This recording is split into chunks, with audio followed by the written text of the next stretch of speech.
Hello everyone, I am Sudatta. I'll be taking consumer laws and RTI in continuation with the previous videos that I am offering.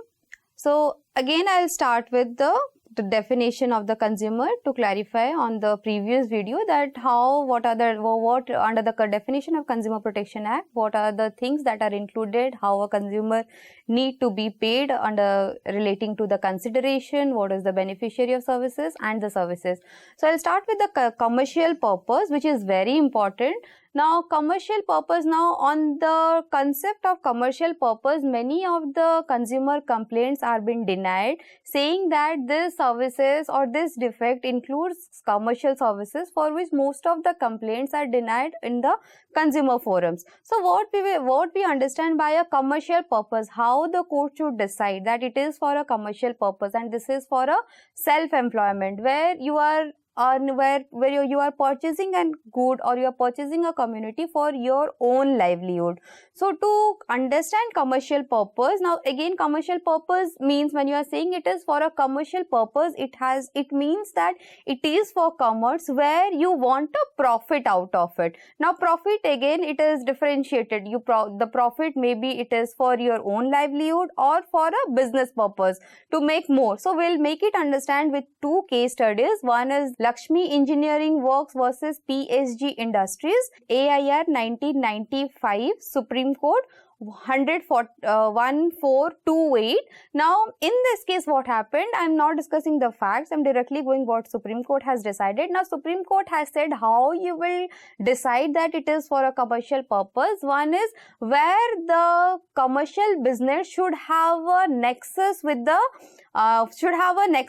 close and direct nexus with the commercial activity. Now on the base, again the same term I am repeating, the facts and circumstances. Now again the court will decide whatever earnings, that is annually or monthly or quarterly, whatever the person is earning, that is only for his livelihood. Again it depends upon the facts how they will decide the livelihood of a person in a family, how many persons are there, what is the maximum number of maximum number of income you want to leave his livelihood. Again the court will decide on the facts to consider that whether it is considered for a commercial purpose or not. Now it depends upon that has to be a close and direct nexus with the commercial business. Then only the court can decide whether it is for a commercial purpose or not. For example, suppose I'll give you an example that in a Xerox machine. Now usually in a family a person wants 15 to 20,000 to leave his livelihood. Now if that person is earning 2 lakhs or 3 lakhs rupees from that company,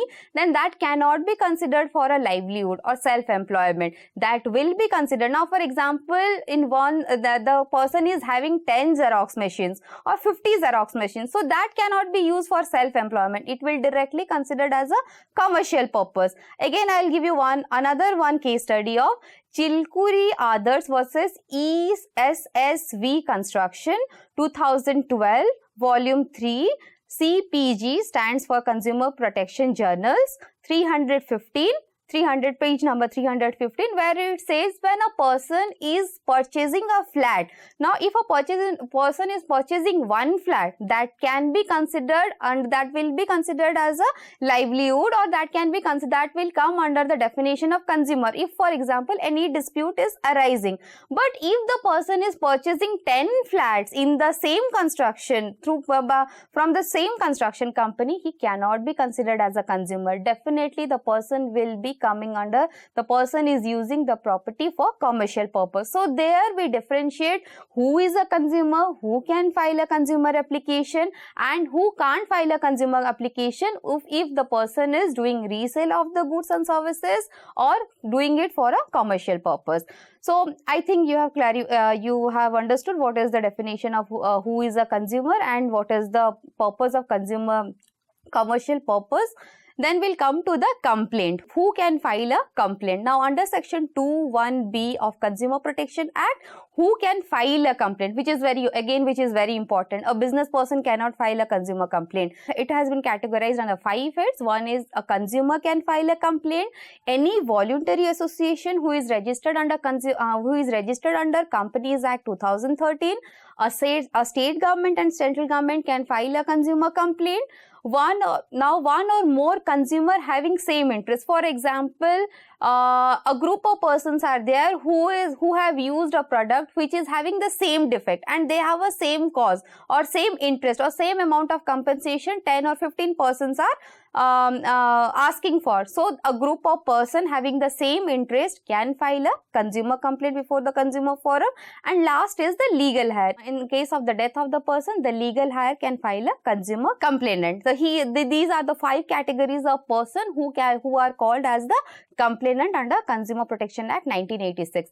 Then we'll come to the complaint. Now what is a complaint? Now every complaint is not considered as a consumer complaint. So there are certain definitions, or you can say certain problems that has already cited under the Consumer Protection Act, where you can allege that this is a consumer complaint. So your complaint has to be the coming under the definition of complaint. Now what type of complaint? If there is a defect in good, if there is a deficiency in services, medical negligence cases, food adulteration, poor quality of goods and services, if the price of the commodity is more than the MRP price, that complaint petition has to contain this type of offences, so that can be filed before the consumer forum, which is there in section 2 subsection 1 C.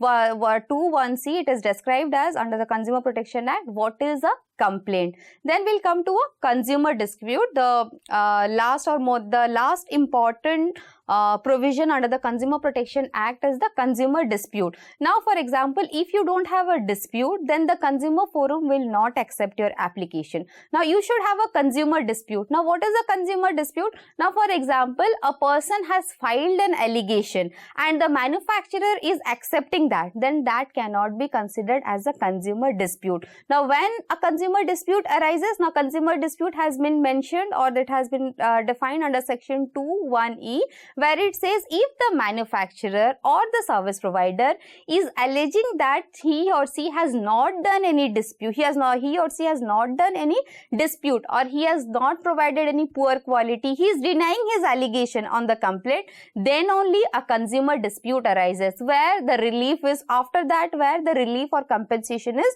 provided. Otherwise, if the consumer dispute doesn't arise, then no question of compensation or relief or replacement of the product or services is provided. So this is all about the important provisions before we know the defect in services and deficiency in goods. Then we'll discuss about the pecuniary jurisdiction of the 4 forums and the role of consumer councils in the next video. Thank you.